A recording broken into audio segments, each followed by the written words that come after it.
Hi, I'm Mrs. Rives. I will be reading pages 61 through 72 in the book Wonder.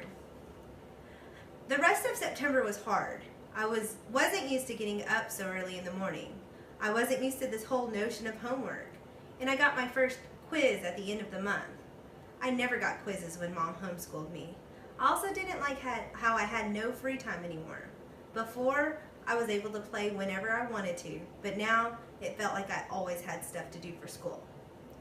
And being at school was awful in the beginning. Every new class I had was like a new chance for kids to not stare at me. They would sneak peeks at me from behind their notebooks, or when they thought I wasn't looking, they would take the longest way around me to avoid bumping into me in any way, like I had some germ they would catch, like my face was contagious. In the hallways, which were always crowded, my face would always surprise some unexpected kid who hadn't heard about me. The kid would make the sound like you would when you're holding your breath before you're going underwater, a little sound. This happened maybe 4 or 5 times a day for the first few weeks. On the stairs, in the front of the lockers, in the library. 500 kids in a school, eventually every one of them was going to see my face at some time. And I knew after the first couple of days that the word had gotten around about me, because every once in a while I'd catch a kid elbowing his friend as they passed me, or talking behind their hands as I walked by them. I can only imagine what they were saying about me. Actually, I prefer not to even try to imagine it. I'm not saying they were doing any of these things to be mean and things in a mean way, by the way. Not once did any kid laugh or make noises or anything like that. They were just being normal, dumb kids. I know that. I kind of wanted to tell them that. Like, it's okay, I know I'm weird looking. Take a look, I don't bite. Hey, the truth is if a Wookiee started going to school all of a sudden, I'd be curious. I'd probably stare a bit. And if I was walking with Jack or Summer, I'd probably whisper to them, hey, there's that Wookiee. And if the Wookiee caught me saying that, he'd know I wasn't trying to be mean. I was just pointing out the fact that he's a Wookiee. It took about 1 week for the kids in my class to get used to my face. These were the kids I'd see every day in all my classes. It took about 2 weeks for the rest of the kids in my grade to get used to my face. These were the kids that I'd see in the cafeteria, yard time, PE, music, library, and computer class. And it took about a month for the rest of the kids in the entire school to get used to it. These were the kids in all the other grades. They were the big kids, some of them. Some of them had crazy haircuts. Some of them had earrings in their noses. Some of them had pimples. None of them looked like me. Jack Will. I hung out with Jack in homeroom, English, history, computer, music, and science, which were all the classes we had together. The teachers assigned seats in every class, and I ended up sitting next to Jack in every single class. So I figured either the teachers were told to put me and Jack together, or it was totally an incredible coincidence. I walked to classes with Jack too. I know he noticed the kids staring at me, but he pretended not to notice. One time though, on our way to history class, this huge 8th grader who was zooming down the stairs 2 steps at a time accidentally bumped into us at the bottom of the stairs and knocked me down. As the guys helped me stand up, he got a look at my face, and without even meaning to, he just said, whoa. And then he patted me on the shoulder like he was dusting me off and took off after his friends. For some reason, me and Jack just started cracking up. That guy made the funniest face, said Jack as we sat down at our desk. I know, right? I said. He was like, whoa. I swear, I think he wet his pants. We were laughing so hard that the teacher, Mr. Roche, had to ask us to settle down. Later, after we finished reading about how the ancient Sumerians built sundials, Jack whispered, do you ever want to beat those kids up? I shrugged. I guess. I don't know. I'd want to. I think you should get like a secret squirt gun or something to attach to your eyes somehow, and every time someone stares at you, you would squirt them in their face. With some like green slime or something, I answered. No. With slug juice mixed with a little dog pee. Yeah, I said, completely agreeing. Guys, Mr. Roche from across the room, people are still reading. We nodded and looked down at our books. Then Jack whispered, are you always going to look this way, August? I mean, can't you get plastic surgery or something? I smiled and pointed to my face. Hello, this is after plastic surgery? Jack clapped his hand over his forehead and started laughing hysterically. Dude, you should sue your doctor, he answered between his giggles. This time, two of us were laughing so much we couldn't stop, even after Mr. Roche came over and made both of us switch chairs to the kids next to us. Mr. Brownie's October precept. Mr. Brownie's precept for October was, "Your deeds are your monuments." He told us that this was written on the tombstone of some Egyptian guy that died thousands of years ago. Since we were just about to start studying ancient Egypt and history, Mr. Brownie thought it was a good choice for a precept. Our homework assignment was to write a paragraph about what we thought the precept meant or how we felt about it. This is what I wrote. The precept means that we should be remembered for the things we do. The things we do are the most important things of all. They're more important than what we say or what we look like. The things we do outlast our mortality. The things we do are like monuments that people build to honor heroes after they've died. They are like the pyramids that the Egyptians built to honor the pharaohs. Only instead of being made out of stone, they're made out of memories people have of you. That is why your deeds are like your monuments, built with memories instead of with stone. Apples. My birthday is October 10th. I like my birthday. 10/10. It would have been great if I was born at exactly 10:10 in the morning or at night. But I wasn't. I was born just after midnight. But I still think my birthday is cool. I usually have a little party at home, but this year I asked Mom if I could have a big bowling party. Mom was surprised but happy. She asked me who I wanted to ask from my class, and I said, everyone in my homeroom, plus Summer. That's a lot of kids, Augie, said Mom. I have to invite everyone because I didn't want anyone to get their feelings hurt if they find out that other people are invited and they aren't, okay? Okay, Mom agreed. You want to invite that what's the deal kid? Yeah, you can invite Julian, I answered. Geez, Mom, you should forget about that already.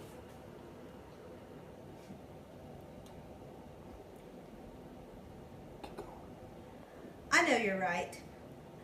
A couple of weeks later, I asked Mom who was coming to my party. She said, Jack Will, Summer, Reed Kingsley, both Maxes, and a couple of other kids that were going to try to be there. Like who? Charlotte's mom said that Charlotte had a dance recital earlier in the day, but she was going to try to come to your party if time allowed. And Tristan's mom said that he might come after his soccer game. So that's it? I said, that's like 5 people. That's more than 5 people, Augie. I think a lot of people just had plans already, Mom answered. We were in the kitchen. She was cutting one of the apples we had just gotten from the farmer's market into teensy-weensy bites so I could eat it. What kind of plans? I asked. I don't know, Augie. We just sent out the AVIDs kind of late. Like, what did they tell you, though? What reasons did they give? Everyone gave different reasons, Augie. She sounded a bit impatient. Really, sweetie, it shouldn't matter what their reasons were. People had plans, that's all. What did Julian give as his reason? I asked. You know, said Mom, his mom was the only person who didn't RSVP at all. She looked at me. Guess the apple doesn't fall far from the tree. I laughed because I thought she was making a joke, but then I realized she wasn't. What does that mean? I asked. Never mind. Now go wash your hands so you can eat. My birthday party turned out to be much smaller than I thought it would be, but it was still great. Jack, Summer, Reed, Tristan, and both Maxes came from school, and Christopher came too, all the way from Bridgeport with his parents. And Uncle Ben came, and Aunt Kate, and Uncle Poe drove in from Boston, though Tata and Papa were in Florida for the winter. It was fun because all the grown-ups ended up bowling in the lane next to ours, so it really felt like there were a lot of people to celebrate my birthday. Halloween. At lunch the next day, Summer asked me what I was going to be for Halloween. Of course, I'd been thinking about it since last Halloween, so I knew right away. Boba Fett. You know, you can wear that costume to school on Halloween. You know you can wear a costume to school on Halloween, right? No way, really? So long that it's politically correct. What, like no guns and stuff? Exactly. What about blasters? I think a blaster's like a gun, Augie. Oh, man, I said, shaking my head. Boba Fett has a blaster. At least we don't have to come like a character in a book anymore. In the lower school, that's what you had to do. Last year, I was the Wicked Witch from the West, from the Wizard of Oz. But that's a movie, not a book. Hello, Summer answered. It was a book first. One of my favorite books in the world, actually. My dad used to read it to me every night in the first grade. When Summer talks, especially when she's excited about something, her eyes squint like she's looking right at the sun. I hardly ever see Summer during the day since we only have together, the only class we have together is English.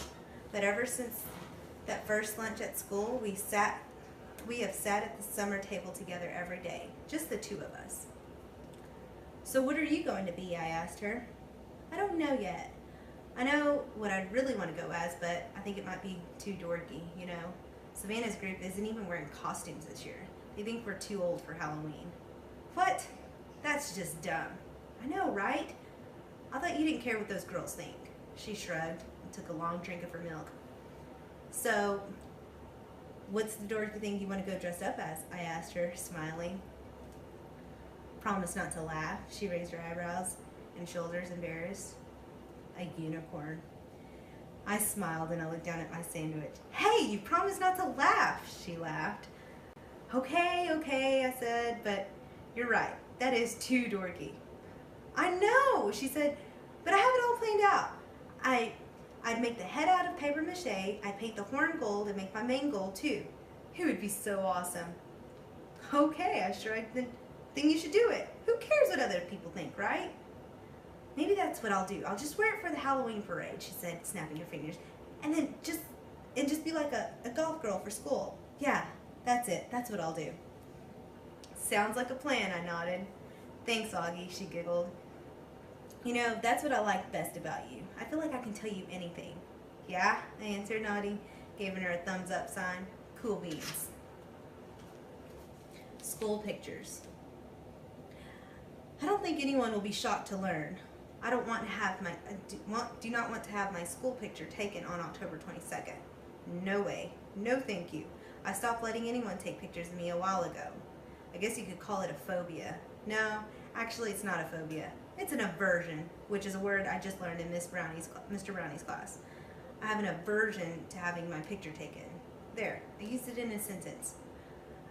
I thought Mom would try to get me to drop my aversion to having my picture taken for school, but she didn't. Unfortunately, while I managed to avoid having my portrait taken, I couldn't get out of being part of the class picture. Ugh, the photographer looked like he had just sucked on a lemon when he saw me. I'm sure he thought I'd ruined the whole picture. I was one of the ones sitting in the front, sitting down. I didn't smile, not that anyone could tell if I had. The cheese touch. I noticed not too long ago that even though people were getting used to me, no one would actually touch me. I didn't realize this at first because it's not like kids go around touching each other in the middle of school anyway. But last Thursday in dance class, which is like my least favorite class, Mrs. Atanabe, the teacher, tried to make Jimena Chen be my dance partner. Now, I've never actually seen anyone have a panic attack before, but I've heard about it, and I'm pretty sure Jimena had a panic attack at that second. She got really nervous and turned pale and literally broke into a sweat within a minute. And then she came up with some lame excuse about really having to go to the bathroom. Anyway, Mrs. Atanabe let her off the hook because she ended up not making anyone dance together. Then, yesterday, in my science elective, we were doing a cool mystery powder investigation where we had to classify a substance as an acid or a base. Everyone had to heat their mystery powders on a heating plate and make observations. So we were all huddled around the powders with our notebooks. Now, there are 8 kids in the elective, and 7 of them were squished together on one side of the plate, while one of them, me, had loads of room on the other side. So, of course I noticed this, but I was hoping Miss Rubin wouldn't have noticed this because I didn't want her to say something. But of course she did notice this, and of course she did say something. Guys, there's plenty of room on that side. Tristan, Nino, go over there, she said. So Tristan and Nino scooted over to my side. Tristan and Nino have always been okay nice to me. I want to go on the record saying that. Not super nice, like they go out of their way to hang out with me, but okay nice. Like they say hello to me and talk to me like normal. And they didn't even make a face when Miss Rubin told them to come to my side, which a lot of kids do when they think I'm not looking. Anyway, everything was going fine until Tristan's mystery powder started melting. He moved his foil off the plate just as the powder began to melt, too, which is why I went over to move mine off the plate, and then my hand accidentally bumped his hand for a fraction of a second. Tristan jerked his hand away so fast that he dropped the foil on the floor while also knocking everyone else's foil off the heating plate. "Tristan!" yelled Miss Rubin, but Tristan didn't even care about the spilled powder on the floor or that he ruined the experiment. What he was most concerned about was getting to the lab sink to wash his hands as fast as possible. That's when I knew for sure that there was this thing about touching me at Beecher Prep. I think it's like the cheese touch in the Diary of a Wimpy Kid. The kids in that story were afraid that they would catch cooties if they touched the old moldy cheese on the basketball court. At Beecher Prep, I'm the old moldy cheese.